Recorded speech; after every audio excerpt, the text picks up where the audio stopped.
Hey, what's up everybody? So this morning we're going to be trying out some alcohol markers that I purchased from Five and Below.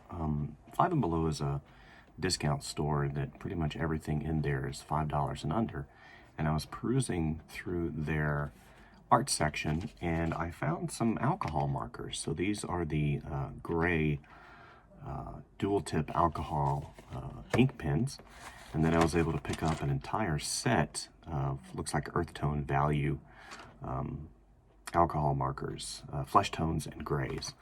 These are very comparable in size and design to Prismacolor markers, and also just, comparing them with Copic markers and also Winsor and Newton markers as well. Now, I'm not going to be doing a whole value test and saturation test that I've seen on YouTube of some of the other marker tests, where they'll have a white piece of paper and they'll have the value tests all the way down and show comparison. I'm going to do a real world drawing test where I actually use these to draw something to see if these markers can be used to create art. Now, I'm going to tell you right now, the answer is going to be yes. Whether or not the markers last in terms of longevity, that's really the factor, I think, for the cheaper markers. What makes the Copics really nice is the stiffness of the brush, the saturation of the ink, and how long they last, and the fact that you can refill them. The same goes for the Prisma markers and some of the other markers that I have in my repertoire. What I just wanted to show is if you're on a budget and you're looking for something that isn't going to break the bank, then are these markers going to be a valid option for you to create artwork as a professional or even as a hobbyist? Copic markers are about $10 a piece, and that's a lot of money, right? And the Prisma markers are about $7 to $8 a piece, and then you start looking at the whole gamut of marker options, and you realize that to get into something marker-wise can be really expensive. So I just wanted to try these markers out, see how they fly, and hopefully we'll create some good art in the process. So enjoy. Okay, so typically what I would do in this situation, whenever I'm starting out doing a concept sketch, let's go ahead and turn on some lights here.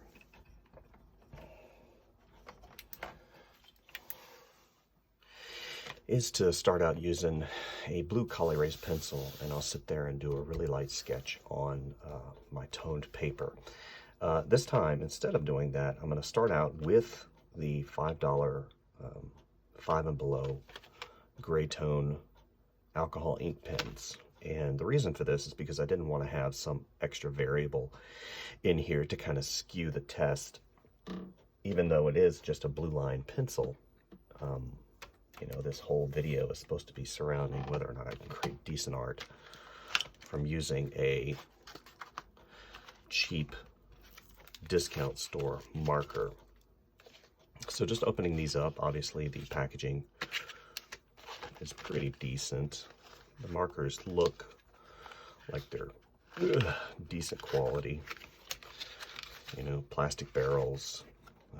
They indicate the tonality of the ink, and they don't have any markings on them, which, believe it or not, is pretty nice. Comparatively speaking, you're looking at the Copics. I mean, it's pretty nice in terms of weight. They're pretty good. It looks like, so we'll go through here and you see the different values, gray going up. So I think I'm going to start with this one right here to go. Put these up on the left-hand side. And that looks like it's a brush marker. So just before I start drawing my bird this morning, I'm drawing birds. Okay, that's pretty good. Okay, because I don't want to sit here and waste a piece of paper. Literally, this is the first thing I've drawn this morning. Okay.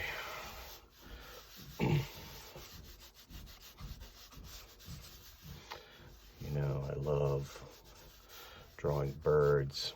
It's just something inside of me. Maybe,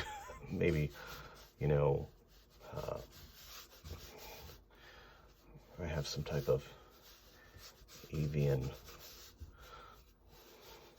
secret avian desire to have a bird,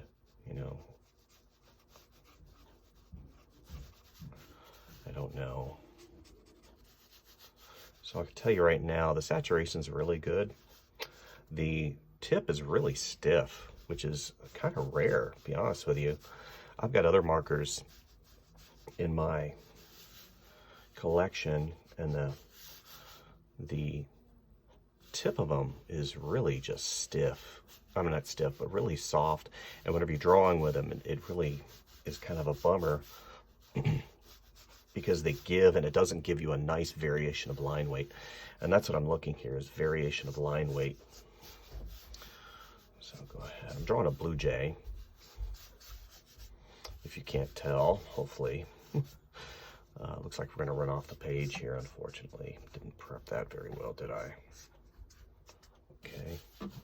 So we're going to have the tree kind of come down this way. We've got that foot that comes back. Okay. It's not too bad. Saturation so far is pretty good. I like the stiffness of the tip here. The weight of it's really good. The length is really good. Well, you can. I was going to say you can't put. It doesn't go on the back here, so you just put that to the side. Obviously, so they don't have. It's not oval like this. You know, you put it on a flat surface, and it doesn't really want to roll. Whereas these obviously are completely round. So if you put them on a desk, they're going to roll right off. One of the small details of a professional marker versus a hobby marker, you know. Okay.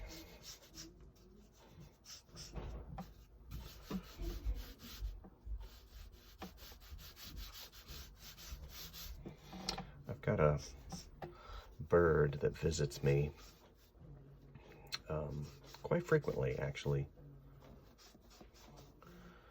Actually, he visits my vehicle. For those of you that have any type of cardinal, they're very territorial.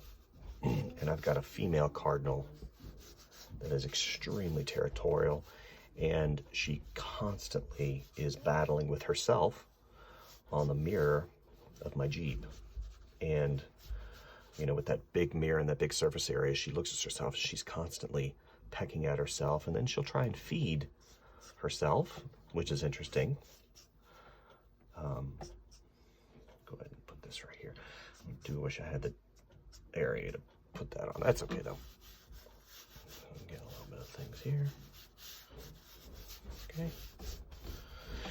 And she'll poop a lot. So she poops all over my vehicle, which is not the best. It's not ideal. But it is interesting to see, you know, living in the forest, you'll see different animals. Because I live right in the smack dab of the forest. Okay. So, obviously you see the differentiation between whenever I just put that mark down and the mark that has dried completely. It doesn't look like these are staying too wet too long, which is awesome.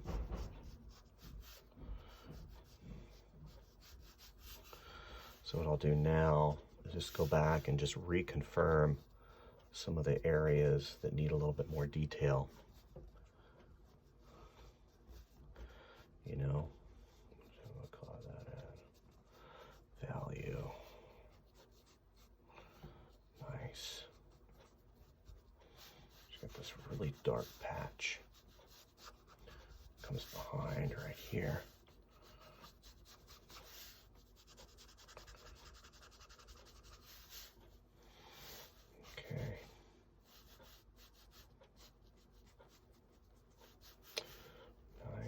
So far, I'm gonna be honest with you, I'm liking these cheapo markers. I mean, $5 versus $5 for like, what, 5 of them? 1, 2, 3, 4, 5, 6 for 6 of them? Versus $10 for 1? So far, so good. Okay, so now I'm going to get back into the details here. Okay. Hopefully, as everybody's had a wonderful holiday. My holiday was good. Did lots of things. Did lots of relaxing, which was good. Had some projects that I got finished. And now, of course, we're back to the new year.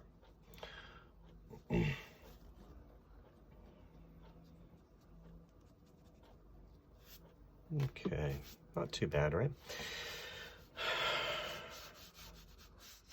And too, with these brush ends, you know, you can go detailed or you can go laterally to give a much broader stroke, and that's what's happening. That's what I'm doing here, and they seem to be holding up pretty good.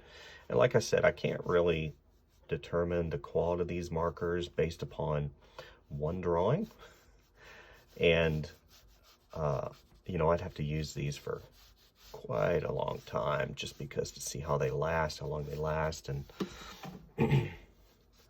but first pull, I like them. I mean, I'll definitely buy them again just for simple, you know, simple sketch work like this.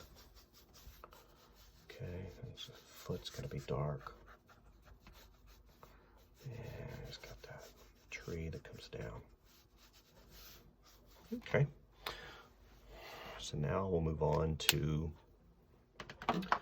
the next down. Maybe not the next down. We'll do, so this looks black. Okay, so I don't really see a huge difference in cap value. Let's pull all these out. So this looks sort of really light gray, so we're not going to use that one. So let's go ahead and, yeah, I do see a, so obviously black, then it goes correspond all the way up the value scale. So I think I'm going to use the black one next. Put these in my pocket.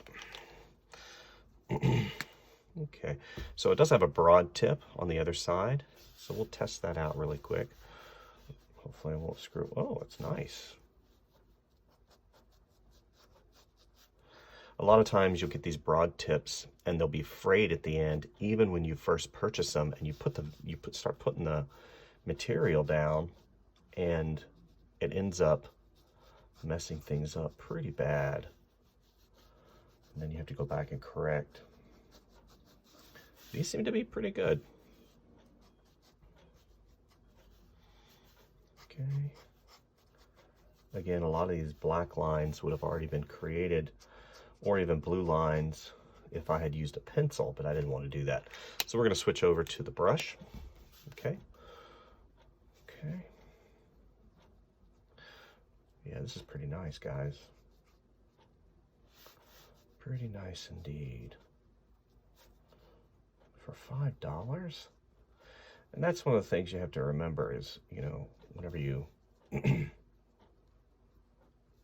doing something like this, especially as a quasi-test. Believe it or not, I like that broad tip.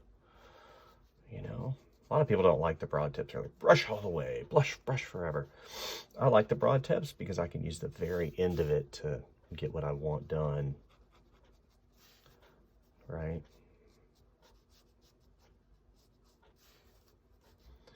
That beak that goes, it's a long beak.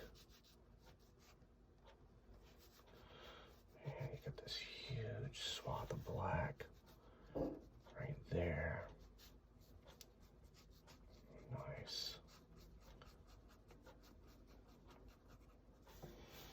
Okay.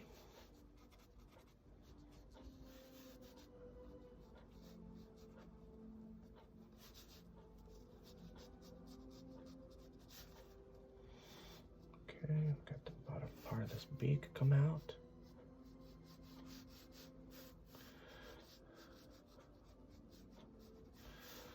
Nice, got some feathers that come out like that. Okay, so now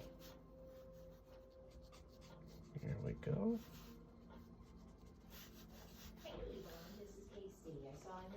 Okay, very good. We're going to come down.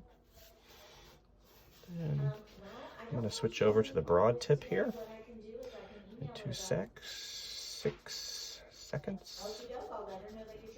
Okay. Have a good day. Yeah, these are nice, guys. Okay. Okay, so I'm going to switch back over to the broad, and I'm going to use the very tip of that broad. See how it's got that little tip right there. Yeah, you can get a real nice broad. And then whenever I want to go thick, I just rotate the barrel slightly.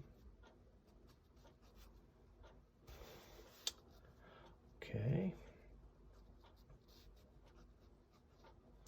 With feathers and fur, one of the things you kind of have to remember is you don't have to draw every single feather in, and it actually works against you if you do that, because it becomes too busy and you don't have a variation of feather areas, and it just becomes real flat. So what you do is you just, you know, like this area I see does have some variation, but I'll end up going back in, or I'll leave some of those highlights in.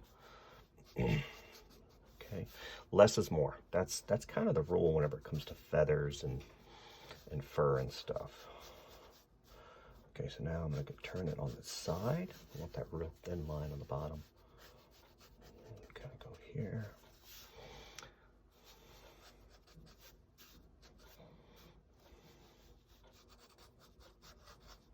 Nice. Less is more, less is more. I keep telling myself that because my propensity is to really just get in there and do everything. And you don't want to do that. You want to just abstain from doing too much, too quickly. And since I am working with markers, once that marker's down, I've kind of got to live with it. You know, you live with it.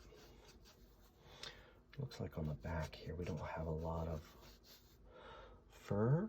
Well, not fur, but feather variation. So literally just an indication here and there. Just a little bit. You're not getting in there and, you know, throwing your weight around it. You know. Okay. So now we're going to come to that first kind of plume. We got the chest plume that comes out. You know, we'll start drawing those feathers in.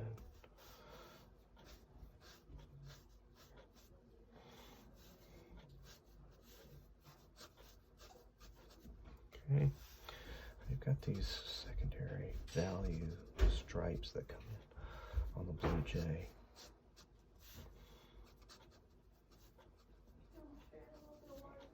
Okay.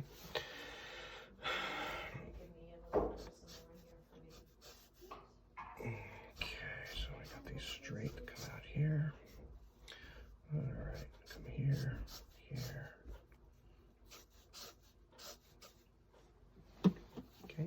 And so right now what's happening is I'm starting to get overwhelmed by the details that are going in here.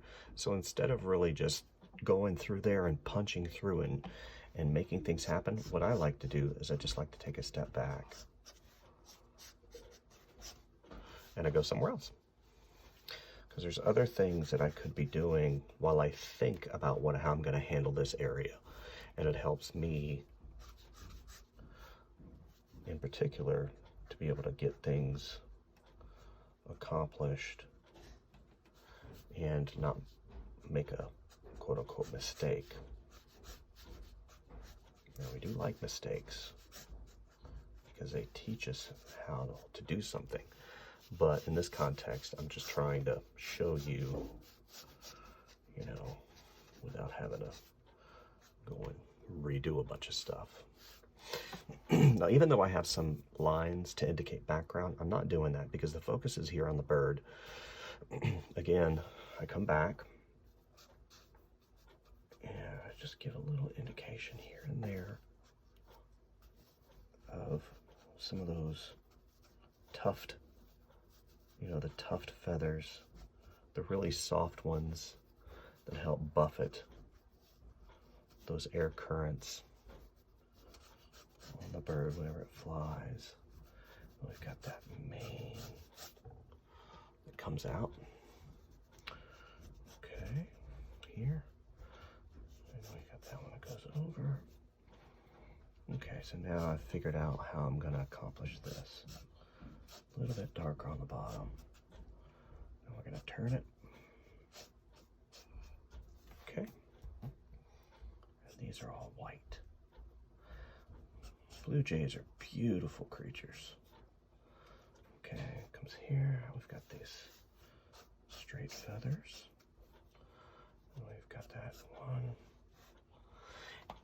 One of the things that I always like to do, especially whenever I'm creating a drawing like this, is to analyze, analyze the anatomy of the animal, because obviously, creatures of this planet, we all share certain anatomy cues. You have your head, you have your spine, your arms, which are wings, your legs, you have a knee, an elbow, hand, all those things that are prevalent and present. And then you have this back side that comes around here to the tail underneath that you can't see. Okay, and then that tail is off screen. Comes around here to the hind end. And if you were to look at a skeleton of a bird in terms of just analyzing and comparing it to humans, you can definitely see, the mammalian and the creation of that creature shares certain traits. Spine, hand, right, pelvis, stuff like that. That's what I'm trying to get at. Okay, it's good. Yeah, it's not bad. Okay, here. Okay, so now what I'm going to do is I'm going to go back. Now we've used these markers so far, and so far I'm pretty happy with it. Let's pull this one right here, because as you see, it jumps. It jumps from kind of a light tone out, tonal gray to a darker tone. So I'm going to go ahead and put these in my pocket. I'm going to pull this one. Little pro trick. If you don't want to mark on your drawing to do your testing, get yourself a side. Okay, that's pretty good. So even though this is quite dark, this is actually kind of a warmer, probably because it's on the warm paper. So now what I do is go ahead and put that in. Now I'm not coloring it in. That's not what I'm doing right now, because I'm going to go ahead. Do I have blue? Hold on. Make sure. Yeah, there's no blue in. Oh, there is a light blue. So we'll have to manage that a little bit. Okay, so let's go here.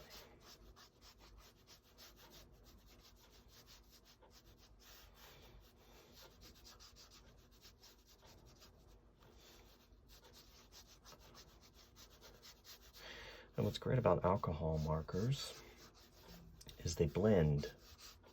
You guys that have been on my channel before know that I'm a huge proponent of alcohol markers. I use them all the time in concept work. I use them in finished work. I love them for character design. You can really get some incredible results with alcohol markers. Very similar to watercolor. Go ahead and do this.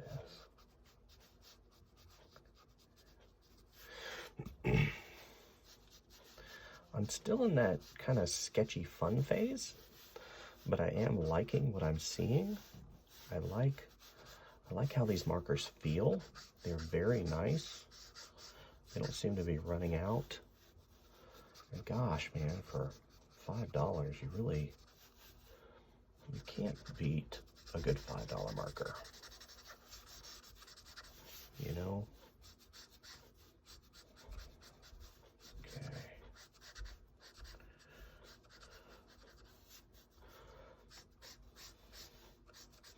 And with alcohol markers, the more material you put down and you keep layering it, it gets darker and darker.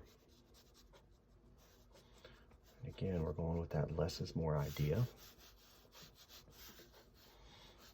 Okay.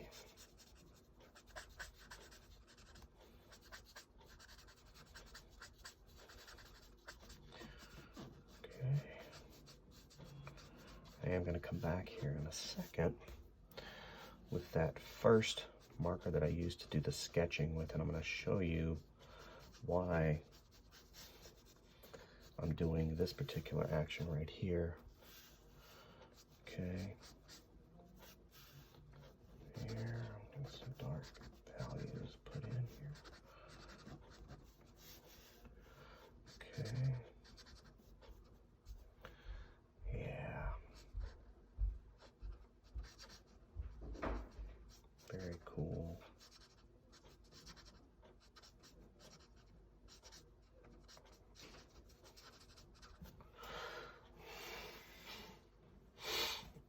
Excuse me. Okay. Put this up in the dark valley here and there. Okay. Little cast shadow. That's going to be white.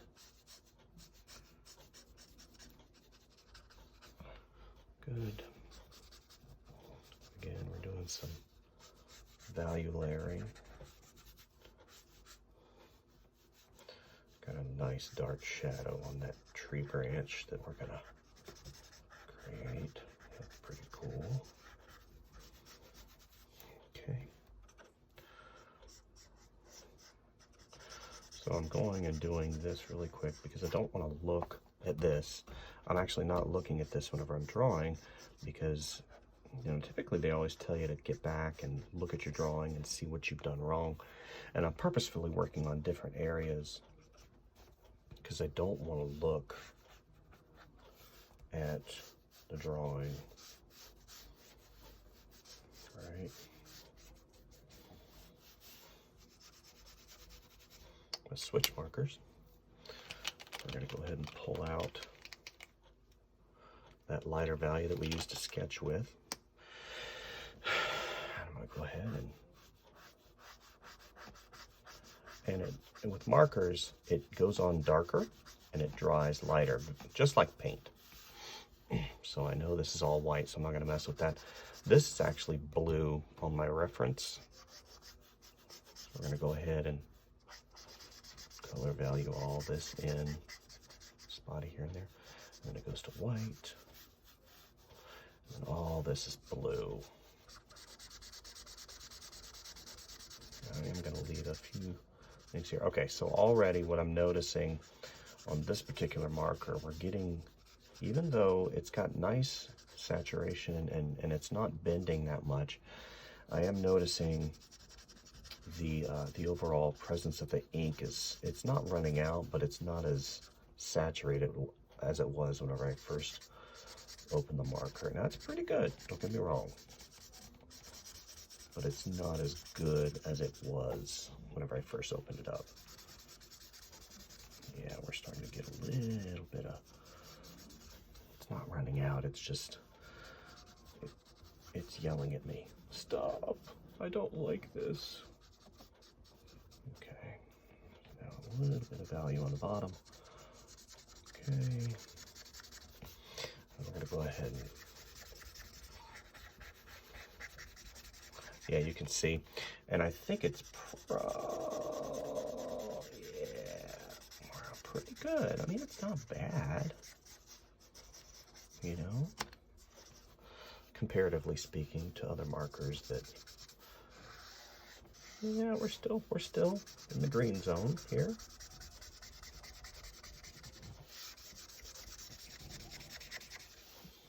Okay, so now we're going to go to the darker. I'll go ahead and get another, let me get that other marker out there. I need to put that other foot in. Okay.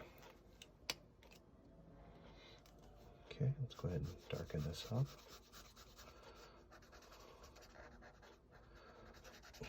Since I'm not going to be doing any highlights on this, I need to make sure and utilize the paper as my highlight. So being a little bit more diligent not to color all the values in to leave a little bit of highlight here and there is imperative for the piece. Okay, so now we're going to go darker. Now I'm going to get my other darker marker here in a second. I'm going to show you what I'm going to do. Okay.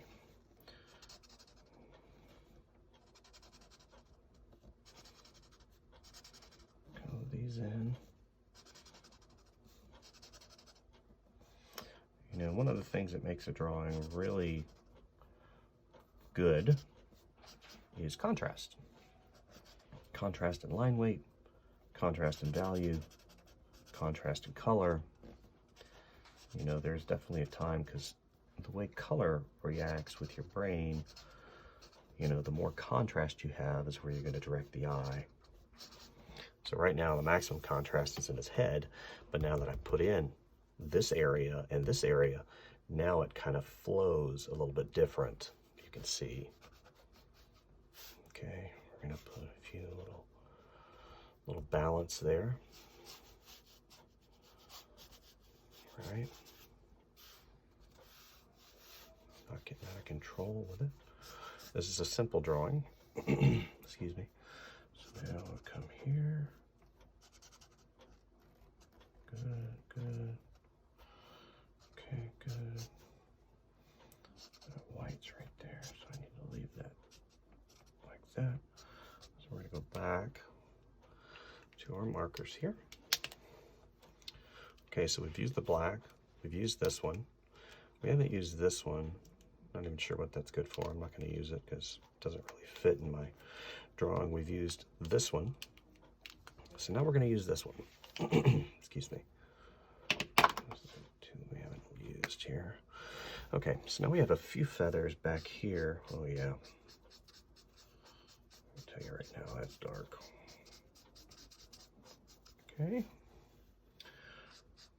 Color under the feathers to again give it a little bit of form. Couple highlights.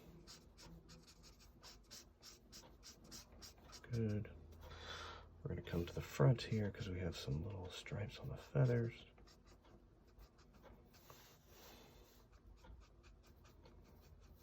Okay. Now we're going to have a little bit of value change here in the front because he's got some gray feathers. Right? Again, not using any highlight per se, but using the paper as the highlight. You know, I wanted to use just the markers that I bought at the $5 store. I know they had gel pens there. I should have bought some gel pens, because gel pens are wonderful for doing highlights and stuff. Okay. All right. Let's go ahead and do this. This. Okay, he's got some darker feathers right here. You know, I don't want to pull too much contrast away from the head. I really like the way, excuse me, the head is formed. Here we go. We'll do this. This. Okay, he's got some darker feather shadows here. Got little things here and there, little spotted dews. Okay, that's nice, nice. And the chaotic nature of the way feathers lay on a form is something you can really take advantage of. You know, don't go in and sit there and push into the paper and try and get so much material in because you feel it's necessary to color in everything. You don't have to color in everything to get the point across. A lot of times, just a little bit is enough. Right? Okay. Not bad. Okay, now I'm going to go ahead and change. We're going to go back because I want that real thin line. See that thin line right there? I'm using the very tip of that to get some of those feather details in there. And the way the feathers curve around, the first curve is going to be to my left. And as I get to the back, what's going to happen is it's going to change. See how it changes? Right. Okay.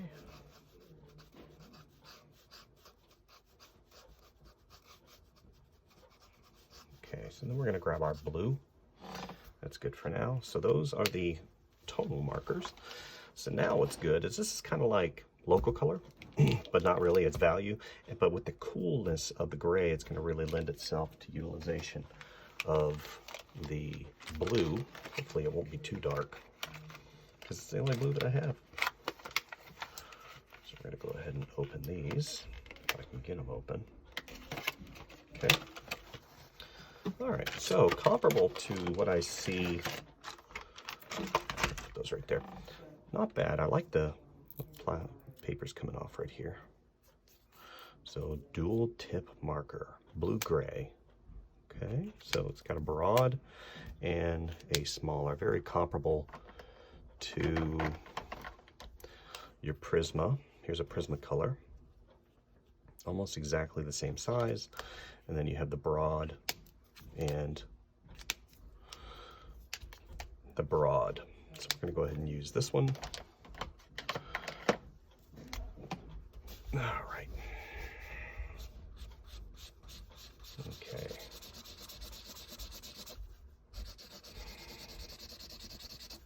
Okay, so far I'm not seeing any blue. It's a gray. It's a gray.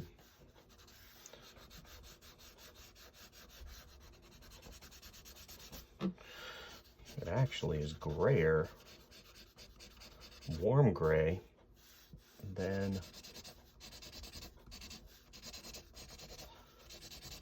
the value markers that I have. So these, the tip is quite hard, and even though it has indicated a blue-gray hue, it is a warm gray hue. So strike one. Yeah, it says blue-gray, and it's not. It is a warm gray marker, which sucks. I'm probably gonna have to go over it again.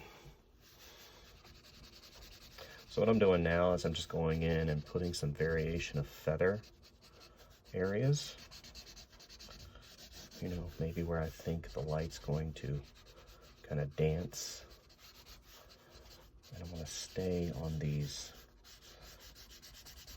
areas that I think are blue. Yeah, there we go. Okay.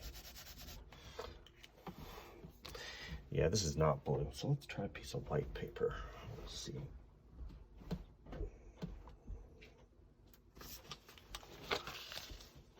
Oh, it is. Look at that. So it is blue-gray, but whenever you put it on this particular paper, it tends to, whenever you first put it on, it's like a warm gray. But it looks like whenever it dries, it's got a nice blue hue. So I'm going to go ahead and block that in a little bit better. Take advantage of that.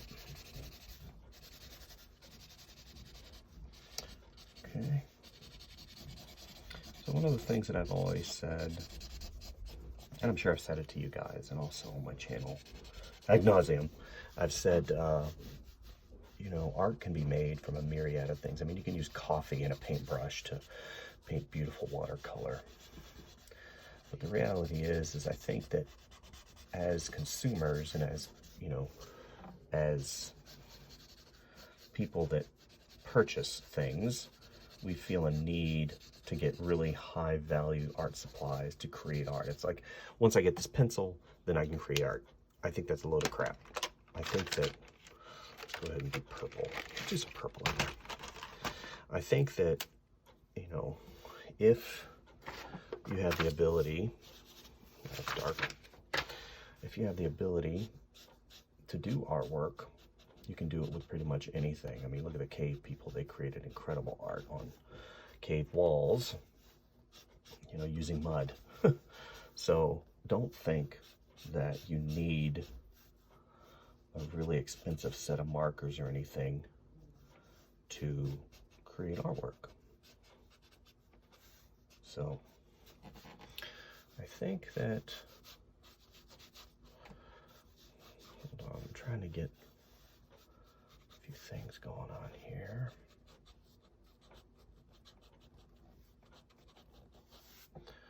Good. I'm constantly turning. I'm going from very thin line to broader tip to really have that variation, because I want nice variation. This is dark down here. A few highlights here and there. Good. Got that shadow. Comes around. Okay. Now we're going to have a nice dark shadow that comes up. So if you're looking to get into the alcohol marker game, and you went to a place like Hobby Lobby or Michael's or somewhere and had the Copic markers or the Prisma markers, and you looked at it and you said, I'll never be able to do that. That's, gosh, $10 a piece. Yeah. It's just like everything in the world.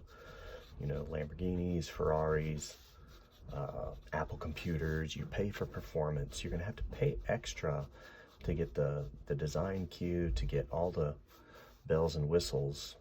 Add that back a little bit further.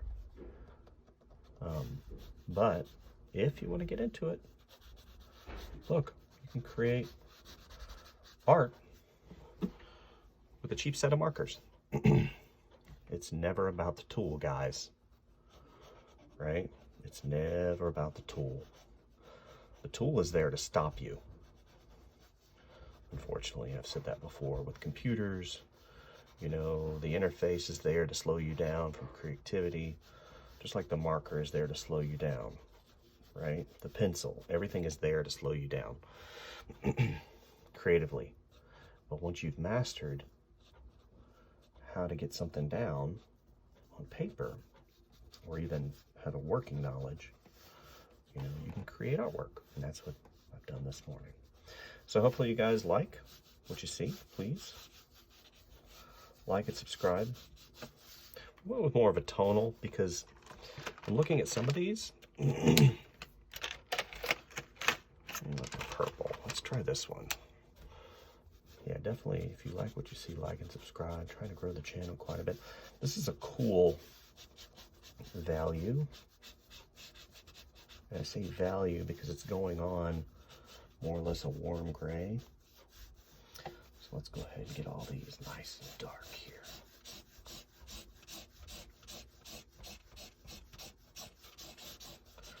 Yeah, if you like what you see, please hit that notification bell. I'm always creating different videos and different things and trying new things. That's kind of the cream of the crop of my channel.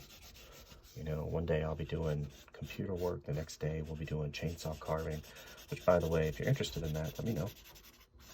I'll tape one of my chainsaw carvings to let you guys see that it's not as hard as it's made out to be. You know, if you're interested in wood sculpting, definitely. So I think overall the experience I had with the $5 5 and below alcohol markers was pretty good.